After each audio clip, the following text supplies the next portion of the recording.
জাল lottery ticket বিক্রয়ের সঙ্গে জড়িত থাকার অভিযোগে মুর্শিদাবাদের শামশেরগঞ্জ থেকে গ্রেফতার তৃণমূলের এক পঞ্চায়েত সদস্য।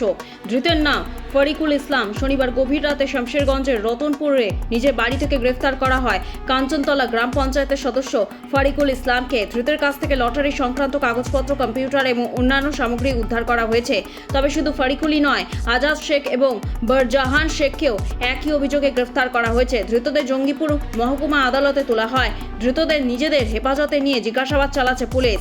দীর্ঘদিন ধরেই জাল লটারি কারবারের সঙ্গে যুক্ত ছিল ধৃত তৃণমূল পঞ্চায়েত সদস্য বলে শামশেরগঞ্জ থানার পুলিশ জানিয়েছে। খবর জানা যেতেই শামশেরগঞ্জ থানার আইসি সুব্রত গুপ্তের তৎপরতায় ধৃতদের গ্রেফতার করা হয়। এই অবৈধ ব্যবসার সঙ্গে আরও কেউ জড়িত আছে কিনা খতিয়ে দেখছে পুলিশ। ব্যুরো রিপোর্ট, লটারি সংবাদ।